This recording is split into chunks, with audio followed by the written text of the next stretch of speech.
예수님이 죽으셨다가 부활을 하신 후에 제자들을 여러 번 만났습니다. 그 만날 때마다 주님께서 제자들을 책망을 많이 하셨습니다. 책망을 한 가장 중요한 것은 예수님께서 부활하신 것을 믿지 않았기 때문에 그랬습니다.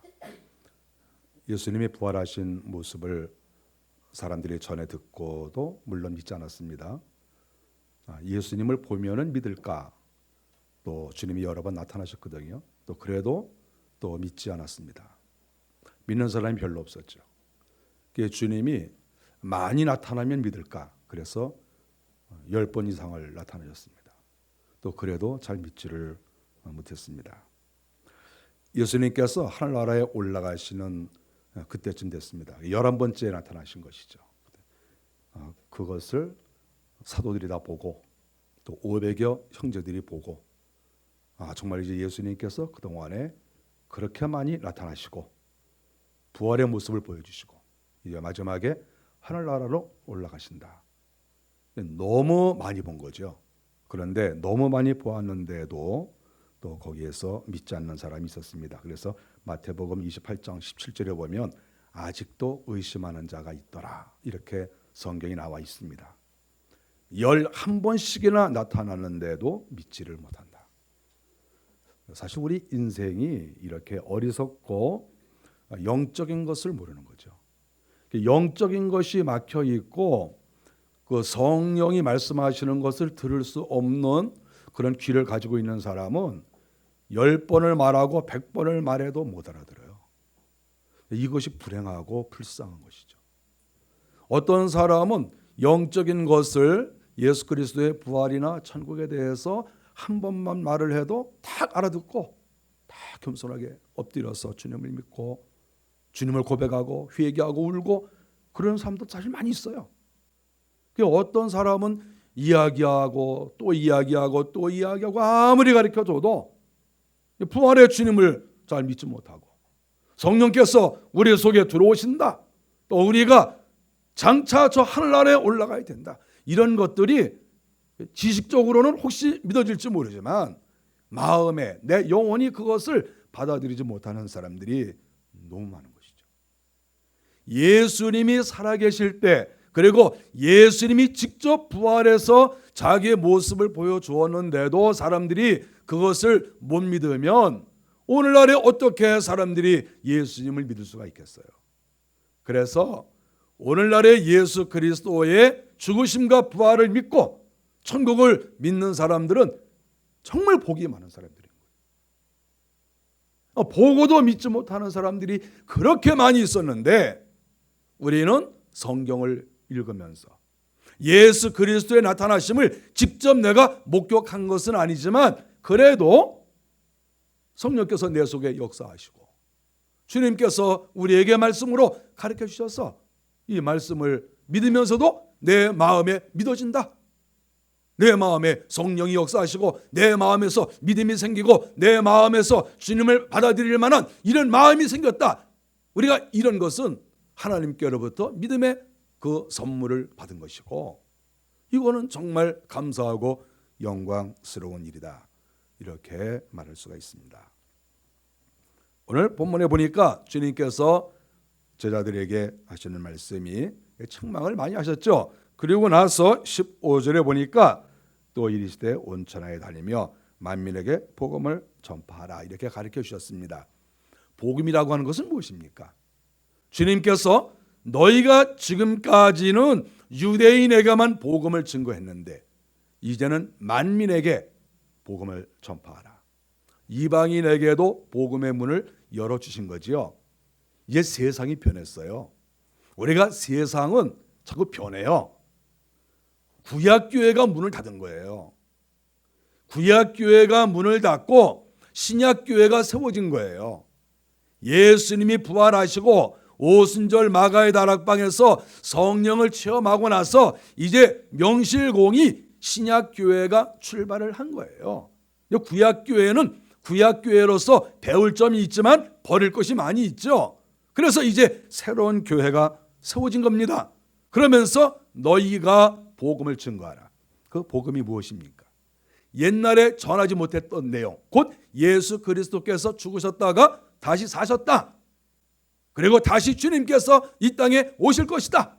이런 과거에는 들어보지도 못한 그러한 완전히 새로운 그런 진리가 신약교회를 통해서 나타나게 되었다. 그러므로 오늘날 우리 교회가 외쳐야 될 복음의 요지, 복음의 핵심은 무엇인가? 예수님이 고난을 당하시고 땅에 묻히셨다가 사흘 만에 주님께서 부활하시고 주님께서 이 땅에 40일을 계시다가 하늘에 오르시고 또 다른 보혜사 성령을 우리에게 보내주셨다. 그 가운데 가장 중요한 것은 예수 이름 예수 부활. 이것이야말로 우리 교회가 마음에 깊이 받아들이고 이것을 드러내는 그러한 일을 해야 되는 그러한 핵심적인 요소다. 이렇게 말할 수가 있습니다. 주님께서 사도들에게 또 여러 제자들에게 말씀하신 것은 17절에 보니까 믿는 자들에게는 이런 표적이 따른다 이렇게 말씀을 했어요. 생각을 많이 해봤습니다.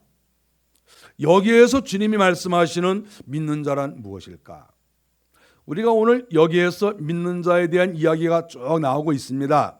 믿는 자들에게는 이러한 표적이 나타난다. 귀신도 쫓아내고 새 방언을 말하고 귀신을 뱀을 집으며 손을 얹을 때 병이 낫고 하여간 놀라운 그러한 이야기들이 나오고 있는데 주님께서 말씀하신 것은 믿는 자들에게는 이러한 표적이 따른다 이렇게 말씀을 하였어요. 무엇을 믿는다고 하는 것이죠? 예수 그리스도가 부활하셨다는 것을 믿는 거죠. 그리고 정말 중요한 것은 마귀가 예수 그리스도를 죽이려고 지금까지 수많은 작전을 짰어요. 그리고 행동으로 옮겼습니다. 주님이 마귀의 공격을 이겨내셨어요. 부활이라고 하는 것은 마귀의 공격을 이겨낸 것이다. 이렇게도 우리는 말할 수 있습니다. 부활이라고 하는 내용 속에는 바로 마귀의 세력을, 죄의 세력을, 사망의 세력을 이겼다. 이러한 내용이 거기에 푹 잠겨 있는 거예요. 그래서 예수님께서 믿는 자들에게는 이런 표적이 따른다 하는 것은 예수님께서 죄를 이기시고 사망을 이기시고 마귀를 이겼던 것처럼 진짜 예수 믿으면 그 믿음의 내용이 뭡니까? 부활의 예수. 부활의 예수를 내가 진정으로 믿으면 그 사람에게 필연코 이러이러한 표적이 나타날 수밖에 없다. 이렇게 말씀하고 있는 거예요. 만일에 믿지 않으면 이런 역사가 나타나지 않는다. 우리 만약 역으로 말해서 이런 역사가 나타나지 않으면 믿는 것이 아니다. 아주 중요한 말씀을 하신 거예요. 믿는 자들에게는 이러한 표적이 따르리니, 그러니까 믿지 않으면 이런 표적이 절대 나타날 수 없다. 만일에 표적이 나타나지 않으면 그 사람은 믿는 것이 아니다. 이것은 논리적으로 아주 정확한 논리예요. 그래서 여기에서 우리가 이 성경을 많이 보았지만 우리가 이 성경을 보면서 믿지 않는 자들에게는 이런 표적이 나타나지 않는다. 믿는 자에게는 이런 표적이 나타난다. 이것을 주님께서 강하게 말씀하신 이 내용을 우리가 정신 차리고 받아들여야 되는 거예요. 저는 오늘날의 사역자들이 그리고 오늘날에 믿음이 있다고 하는 사람들이 이 말씀을 읽는지 모르겠어요. 물론 어떤 경우에는 여기에서 나타나는 믿는 자에게 표적이 따른다고 하는 것은 예를 들어서 특수한 사람만 가리키는 것이다 이렇게 말한 사람이 많아요. 뭐 칼빈도 그렇게 말했어요. 그래서 저는 그렇게 받아들이지 않아요. 저는 여기에서 믿는 자라고 하는 것을 사도로 극한시키는 것은 저는 반대예요. 저는 그렇지 않다고 생각해요. 왜 예수님께서 믿는 자들에게는 이런 표적이 따르리니 그랬을 때 왜 여기서 사도들에게라는 말을 넣지 않았겠습니까? 어떤 사람에게든지 어느 시대에든지 믿는 자에게는 하나님의 능력이 나타나니까 어떠한 섹트를 가리키는 게 아니고 어떤 소수를 가리키는 것이 아니라 정말 부활의 능력을 믿으면 예수 그리스도께서 사망을 이기시고 죄를 이기시고 마귀를 이기셨다 하는 것을 진정으로 믿으면 그 사람에게는 필연적으로 이런 표적이 나타날 수밖에 없다. 이렇게 성경이 말씀을 하고 있어요. 그러면 부활의 능력은 어떤 것입니까?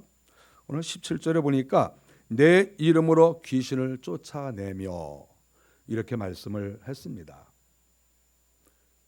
예수 그리스도께서 부활하신 것을 진심으로 믿는 사람, 머리로 믿는 게 아니고 그냥 배워서 글자로 예수님께서 부활하셨대 머리로 믿지 못하는 사람이 어디 있습니까? 한 번만 배우면 다 알지. 머리로 지식적으로 받아들이는 게 아니고 기억력 속에서 받아들이는 게 아니고 정말 예수 그리스도께서 부활하셨다. 이것이 나의 어떠한 상식과 지식으로 끝나는 게 아니라 이것이 내 속에, 내 가슴 속에 받아들여지고 내 영혼이 받아들여질 때 그때 내 이름으로 귀신을 쫓아낸다. 얼마든지 귀신을 쫓아낼 수 있는 그런 능력이 우리 속에 있는 것입니다. 우리 인생 가운데 정말 가장 중요한 문제가 무엇이냐 하면 귀신을 쫓아내는 일입니다. 인생에서 가장 중요한 것이. 저는 이렇게 생각을 했어요. 저는 일주일 동안에 이 성경을 수도 없이 봤어요. 또 보고 계속 제가 이 말씀을 일주일 내내 보면서 이런 생각이 들었어요. 주님께서 하고 많은 축복 가운데 믿는 자들에게는 이런 표적이 따르리니 하면서 인간에게 줄 수 있는 복이 얼마나 많이 있겠습니까? 너희가 믿으면 내가 재물을 많이 주겠다 하시든지, 너희가 믿으면 지식이 많아지게 하신다든지, 너희가 믿으면 땅을 많이 주신다고 하시든지, 너희가 잘 믿으면 내가 이러이러한 복을 주겠다고 하시든지, 뭐 결혼을 잘하게 하신다고 하시든지, 하여간 우리 인간에게 주실 복이 얼마나 많이 있냐 이거예요. 그런데 그 수많은 복들이 있는데 주님께서 믿는 자들에게는 이러한 표적이 따른다 그러면서 맨 처음에 하신 말씀이 귀신을 쫓아내며, 저는 이 말씀을 보고 일주일 내내 생각했어요. 왜 주님이 이것을 첫 번째로 말씀하셨을까? 귀신 좋아하는 사람 아무도 없고 귀신 하면 기분 나빠요.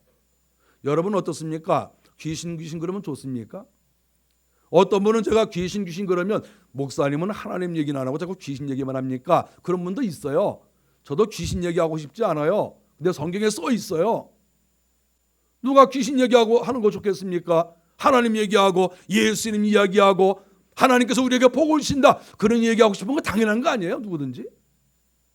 그런데 하늘나라 올라가시기 전에 주님께서 믿는 자들에게는 이러한 표적이 따른다 그러시면서 첫 번째로 하신 말씀이 귀신을 쫓아낸다. 내 이름으로 귀신을 쫓아낸다. 왜 그럴까 생각해 보니까 우리 인생에서 가장 심각하고 가장 중요한 일은 귀신의 역사를 막아내는 거예요. 이게 제일 문제예요. 이게. 하나님의 은혜를 받아야 되는 그거는 그것보다 더 앞선 일이고, 하나님의 은혜를 받은 우리 성도들이 그 다음에 해야 될 일이 무엇인가? 그랬을 때 주님은 사도들에게 제자들에게 명령하시면서 너희들 내 이름으로 귀신 쫓아내는 능력을 주겠다 하시는 이 말씀은 인생에게 귀신 쫓아내는 일이 이렇게 중요한 것이다. 그것을 여기에서 말씀한 거예요. 우리가 성경을 정말 자세히 봐야 돼요. 똑똑히 봐야 돼요. 왜 이런 말씀을 하셨을까? 그것을 심각하게 기도하면서 이 말씀을 봐야 됩니다. 이 세상은 사탄에게 붙잡힌 세상입니다. 어떤 누구도 빼놓지 않고 모든 인류에게 사단이 역사하고 있는 것이죠. 여기에서는 예외가 한 명도 없습니다. 이 문제를 우리는 해결을 해야 됩니다. 아담과 하와가 사단에게 유혹을 당했어요. 첫 번째 인간이 사단에게 넘어졌습니다. 주님께서 우리에게 무엇을 요구하시겠습니까? 너희가 이 땅에서 견고하게 서고 넘어지지 않으려면 마귀의 공격을 막아내야 되고, 단순하게 막아내는 것 정도가 아니라 마귀를 완전히 쫓아내야 된다. 예수님께서 부활을 하심으로 마귀의 세력을 주께서 쫓아내시는데 결정적 한 방을 먹이신 거죠. 그래서 그 이후에 역사하는 마귀의 세력은 예수님의 이름으로 내쫓는 겁니다. 마귀는 예수님의 이름을 그렇게 무서워하고 싫어합니다. 귀신을 쫓아내는 사람에게 물어보세요. 당신이 이 땅에 유명한 어떤 목사님의 이름으로 귀신을 한번 쫓아내 보십시오. 저도 실험을 한번 해봤어요. 유명한 목사님들 이름을 이렇게 누구누구 목사님 이름 내면서 누구누구의 이름으로 나가라 한번 해봤어요. 제가 안 해봤겠어요? 안 나가. 근데 나사렛 예수 그러면 벌써 이 귀신이 발발 떨어요. 그게 영적 원리예요. 영적 원리. 천하의 어떤 사람의 이름을 내보십시오. 결코 귀신이 겁내질 않아요. 미국의 대통령 이름을 대보고 귀신에게 나가라 그래 보십시오. 귀신이 나가나? 절대 안 나가죠. 예수님께서 내 이름으로. 왜 그렇습니까? 예수님은 마귀를 이기신 분이에요. 마귀의 공격을 이겨내시고 부활하신 분이에요. 부활의 증거가 있어요. 살아나신 증거가 있어요. 그래서 예수님의 이름으로밖에 귀신을 쫓아낼 수가 없다. 우리가 성경에 보면 이미 사도들에게 주신 은사가 아니겠습니까? 마가복음 3장 15절에 봐도 이미 사도들에게 은사를 내려주셨습니다. 전도 여행 가운데에도 많이 나타났죠. 부활의 능력을 믿는 사람에게 또 하나의 표적이 있는데 17절에 보니까 새 방언을 말하며 이렇게 말씀했습니다. 저도 이 말씀을 붙잡고 일주일 내내 기도하고 고민을 많이 했습니다. 새 방언을 말하는 것이 무엇일까? 주님이 중요하니까 말씀을 하셨을 텐데 생각을 많이 했어요. 책도 많이 봤어요. 기도도 많이 해보고. 어쨌든 여기에서 새 방언을 말한다고 하는 것은 일단은 방언의 모습이 마가의 다락방에서 기도했을 때 성령이 임하면서 방언을 했다는 것이 사도행전에 나오지 않습니까? 그러니까 그것이 하나의 증거가 되겠죠. 120문도가 기도를 하는데 성령이 충만히 임했어요. 그러니까 다른 말로 말하면 새 방언이라고 하는 것은 성령이 충만하지 않으면 받을 수 없다는 거죠.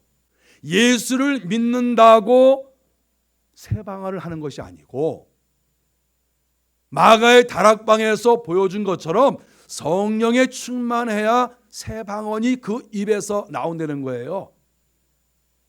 그래 그 방언이 나오는데 마가의 다락방에서 그 성령에 충만한 그 120문도가 밖으로 뛰어나오지 않았습니까?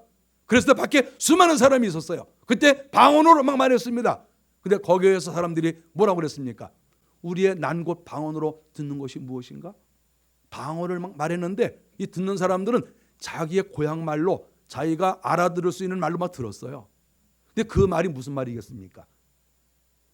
예수 부활이에요. 예수 그리스도께서 부활하셨다. 예수 이름만이 우리를 구원하신다. 이 말이죠. 무슨 사도들이 거기 120문도가 나가서 설교를 했겠습니까? 그럼 누가 설교한다고 뭐 들을 수 있겠습니까?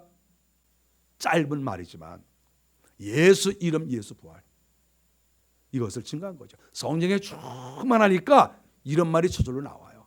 성령에 충만하면 세상의 말이 나오지 않고 성령에 충만하면 하나님께서 말씀하시는 그러한 내용이 내 입에서 나올 수밖에 없어요. 고린도 교회에서 방언의 은사가 나타났습니다. 그 말은 물론 우리가 확실하게 알 수는 없겠죠. 그러나 보통 사람들이 잘 알아들을 수 없는 그런 내용이에요. 여러분, 방언이라고 하는 것은 성령이 충만할 때 나타나는 현상입니다. 여러 가지 은사 중에 하나예요. 그런데 이 방언이라는 것은 결국은 하나님이 은혜를 주시는 것이고 방언을 통해서 예수 그리스도의 살아계심을 증거하는 거예요. 또 하나 중요한 것은 마귀가 방언할 때 싫어해요. 저는 이 본문을 계속 보면서 깨달은 것이 뭐냐 하면 예수님께서 첫 마디부터 귀신을 쫓아내며 이렇게 말씀하셨어요. 첫 마디부터. 두 번째 새 방언을 말하며 이것도 역시 영적인 것인데 새 방언을 말할 때 귀신들이 싫어해요. 그러니까 귀신과 다 관계가 있는 그런 말씀이에요. 사실 이게 절이 나눠지질 않았어요. 다 이게 하나의 구죠. 하나의 구, 하나의 절이죠. 이거는 한 문장 안에 다 들어가 있는 거예요. 어떻게 보면 같은 성격이라고도 볼 수가 있어요. 또 하나 주님께서 말씀하신 것은 뱀을 집어 올리며, 우리가 10여 년 전에 쓰던 우리 개역 성경에 보면 뱀을 집으며 그냥 이렇게 나왔어요. 근데 이번에 새로 번역한 책에서는 뱀을 집어 올리며 take up이라는 그런 말이죠. 영어 성경에는 그렇게 번역이 되어 있어요. 저는 이 말씀을 붙잡고도 고민을 많이 했습니다. 뱀이라고 하는 것은 귀신을 가리키는 겁니다. 아담과 하와를 유혹했을 때 그 뱀은 사탄 아닙니까? 성경은 뱀과 용을 마귀라고 했습니다. 그래서 여기에서 말하는 뱀은 산과 들에 있는 뱀이 아니에요. 아니 만일에 예를 들어서 이것이 우리 눈에 보이는 이런 뱀이라고 하면 큰일 나는 거예요. 주님께서 내가 너희에게 성령을 부어주고 너희가 능력이 많으면 뱀을 잡을 것이다. 그럼 뱀집 한다는 거잖아요. 뱀탕집. 그 성령 받으면 뱀탕집을 하는 거예요. 이게 말이 안 되죠. 그래서 여기에서 말하는 뱀을 잡아 올린다. 이 말은 영적인 말이 너무나 분명하고 이것은 바로 마귀를 잡는다는 말이에요. 저는 이 말씀을 보면서 그런 생각을 했어요. 아니 맨 처음에 귀신을 쫓아내고 그랬으면 그것으로 끝난 게 아닌가? 왜 그 말을 하고 너 이게 문장이 바뀌어서 새 방언을 말했으면 그 다음에 병 고치는 곳으로 싹 넘어가야 되는데 왜 또 뱀 얘기가 또 나오나? 이것은 문장에 문제가 있다. 그렇게 생각한 거죠. 이것은 문장에 문제가 있는데 그렇다고 하면 귀신을 쫓아낸다는 말과 뱀을 집어 올린다는 말이 이게 다른 말이 아닌가? 그런 생각을 가졌어요. 똑같은 말이면 바로 뒤에 쓰든지 그렇지 않으면 생략을 하든지 해야 되는데 왜 귀신을 쫓아내며 하고 또 새 방언을 말하고 다음에 또 다시 또 뱀을 집어 올린다. 또 이렇게 어떻게 보면 반복적인 내용을 또 다시 말씀할까? 그런 생각을 해봤습니다. 기도도 해보고 이 책 저 책도 좀 들춰보고 생각을 많이 했어요. 헬러 단어를 보니까 이 헬러 단어는 이게 아이로로 나와 있어요. 아이로. 그래서 이 아이로를 우리나라 성경에서 어떻게 번역을 했나? 신약 성경을 보니까 여러 군데 나와 있어요. 그래서 왜 다른 데서는 어떻게 번역을 했지 이 단어를? 그래서 제가 이렇게 찾아보면서 좀 깜짝 놀란 게 이렇게 있어요. 그게 뭐냐하면 요한복음 19장 31절에 보니까 십자가에 달리신 예수님과 두 강도가 이렇게 시체가 있지 않습니까? 그런데 그 시체를 치워달라 하니 그랬을 때 여기서 시체를 치워달라 했을 때 이 단어를 아이로로 썼어요. 그러니까 시체 치워라 이 말이 아이로라는 단어예요. 뱀을 집으며 하는 요 말하고 시체에 치워라, 이게 원어가 똑같아요. 또한 요한복음 15장 2절에 보니까 예수님이 말씀하시기를 과실을 맺지 아니하는 가지는 아버지께서 이를 제해 버리신다 그러지 않았습니까? 가지 잘라버린다는 거예요. 그거 죽인다는 거예요. 그런데 요 제해 버리신다 그랬을 때 그 헬러 단어도 아이로로 나와 있어요. 또 하나 마태복음 24장 39절에 보니까 노아의 홍수 때의 이야기에서 홍수가 나서 저희를 다 멸하기까지 그랬을 때 멸한다 하는 말도 아이로 이렇게 헬러로 나와 있어요. 저는 생각 많이 했습니다. 이 단어가 의미하는 것이 무엇일까? 지금 제가 세 단어를 말씀드리지 않았습니까? 뱀을 짚는다고 요 본문에서는 이렇게 해석을 했는데 우리나라 말로 원래 이 말은 말씀드린 것처럼 시체, 죽은 시체를 치워라. 또 썩어 빠진 가지는 열매 맺지 못하는 걸 이미 죽은 거 아닙니까? 죽은 거니까 잘라서 제해 버려라. 또 홍수 때에 저희를 다 멸하라. 요 단어가 말이죠, 신기하게 다 죽은 것을 가리키는 거예요. 이 단어를 단순하게 집어 올린다라고 표현하는 것은 너무 표현이 약한 거예요. 지금 제가 말씀드리지 않았습니까? 그래서 저는 이 본문을 보면서 그런 생각을 했습니다. 믿는 자들에게는 이런 표적이 따르는데 그런 사람은 뱀을 잡아서 이 뱀을 찢어 말아가지고 이거를 뚫뚫 말아서 이것을 불 속에 집어넣는다, 이렇게 번역을 했으면 좋겠어요. 여러분 생각은 어떻습니까? 아주 이 뱀을 박살을 내버리고 찢어버리고 뜯어버리고 이래서 불 속에 집어넣는 거예요. 지금 이 원래 뜻이 그렇다니까요. 지금 이 뜻이. 근데 왜 이 뜻을 단순하게 뱀을 집으며, 먼저 성경에는 뱀을 집으며, 이번에 좀 난 것은 뱀을 집어 올리며, 아니 왜 이 정도로밖에 번역을 안 했냐 이거죠. 아니 찢어 죽여버렸다 이렇게 번역하는 게 더 좋을 뻔했다.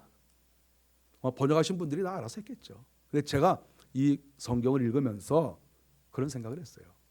이 본문에서는 강력한 어떤 행동이 나와야 된다. 귀신을 쫓아내며라고 하는 이 의미는 조금 넓은 의미에서 말했다고 하면 이 본문에서는 좀 더 구체적으로, 좀 더 행동적으로 말씀하고 있는 본문이다, 이렇게 생각을 하는 것이죠. 부활의 능력을 믿는 사람은, 예수 그리스도의 능력이 그 속에 있는 사람은 마귀와 싸워 마귀를 물리치고 악한 영을 잡아 찢어버리고 그것을 죽여버리는 것이다. 내가 길을 가는데 뱀이 있어요. 단순하게 이걸 집어 들어서 그거 어떻게 하게 되는 거예요? 이 본문에 보면 뱀을 집어 올린다, 테이크업. 그 다음에 어떻게 해요? 이거 어떻게? 예? 어떻게 되는 거예요? 이게 들고 다녀? 예? 들고 다녀? 성경 그밖에 안 되잖아요. 지금 이것을 잡아 올려서 찢어서 목을 비틀고 창자가 나오고 이걸 그냥 불 속에 집어 던지는, 이렇게 다 써 있어야 이것이 바른 의미다, 이렇게 말씀을 하는 것이죠. 한 가지 더 보니까 무슨 독을 마실지라도 해를 받지 않는다. 이 본문도 상당히 난감한 그러한 본문이죠. 독을 마셔도 해를 받지 않는다. 독이라고 하는 것은 뭐 여러 가지가 있죠. 보고 먹어도 독이 있고, 뭐 독은 뭐 종류가 많이 있습니다. 식물 속에 이 독들이 많이 있어요. 사람의 그 인분이나 배설물에도 독이 있잖아요. 그래서 잘못하면 사람이 죽을 수가 있습니다. 산나물에도 독이 있고, 독버섯도 독이 있고. 어떤 그 사람들이 있었는데 그 사람 예수 잘 믿는 사람들이었어요. 우리가 나중에 이단이라고 그러는데 그런 사람들이 있어요. 그런 사람들은 이 본문을 믿고, 자 우리가 성령이 충만하고 예수를 믿으면 독을 마셔도 괜찮다고 했으니까 마십시다. 그래서 독을 막 마셨어요. 죽었어요. 살아난 사람도 있죠. 에팔라치아라는 그런 그룹이에요. 그런 그룹들은 실질적으로 독을 마셔봤어요. 성령에 충만하면 독을 이길 수 있을까? 상당 부분 이길 수 있다고 생각합니다. 상당 부분. 왜냐하면 하나님의 신이 내 속에 강하게 역사하니까 물론 치세랑만큼 독을 먹으면 죽을 수도 있겠죠. 그런데 우리가 교회사에 보면 독을 마셨는데 안 죽는 사람이 실제 있었어요. 그리고 이 로마 황제들이 핍박을 했을 때, 박해를 했을 때 독을 마시게 했거든요. 그런데 어떤 사람은 살아났어요. 근데 살아난 사람은 믿음이 있고 죽은 사람은 믿음이 없다 이렇게 말하기는 곤란하고 어쨌든 살아난 사람도 있었죠. 그것을 일부러 시름삼아 먹는 것은 잘못된 거죠. 그러나 정말 성령에 충만한 사람이라고 하면 우리가 복음을 증거하다가 배가 고파서 산나물 뜯어서 먹었는데 혹시 거기에 독이 있더라도 하나님께서 어느 정도는 지켜주시지 않겠느냐, 그런 생각을 할 수가 있습니다. 우리 하나님께서 성령에 충만한 사람에게, 예수님의 부활을 믿는 사람에게 이러한 은사를 주셨습니다. 하나 더 있는데 병든 사람에게 손을 얹으면 낫는다. 부활의 능력이죠. 손 얹으면 병이 낫는 거예요.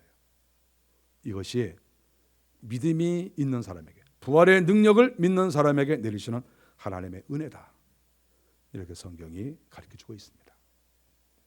기독교라고 하는 것은 상식이 아니에요. 기독교라고 하는 것은 그저 내 머리에 그런 일이 있더라 그리고 메모리하는 것이 기독교가 아니에요. 그냥 그랬대더라가 아니에요. 성경은 가르쳐주고 있습니다. 믿는 자들에게는 이런 표적이 따른다. 귀신 쫓아내고 새 방언을 말하고 뱀을 박살내고 손을 얹으면 병이 낫고 이런 것이 나타나는 것이 기독교고, 진짜 믿는 사람에게는 이런 것이 나타날 수밖에 없다. 이렇게 성경에 가르쳐주고 있습니다.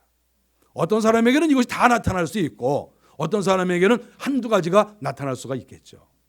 어떤 사람에게는 강력하게 나타날 수 있고 어떤 사람에게는 조금씩 나타날 수가 있겠죠. 그러나 결국은 예수의 이름을 믿고 예수님의 부활을 진실로 믿는 사람에게는 이러한 역사가 나타날 수밖에 없다. 이것이 주님의 가르침입니다. 주님께서 부활하시고 40일 지나셔서 하늘에 올라가셨습니다. 하늘에 올라가시기 바로 전에 하신 말씀이 이 본문의 말씀이에요. 저와 여러분이 예수님의 부활을 마음속에 정말 믿으십시오. 주님 살아계시고 지금도 능력 있게 주께서 역사하십니다. 이러한 표적이 여러분 가운데 꼭 나타나시기를 주의 이름으로 간절히 바랍니다. 기도하겠습니다.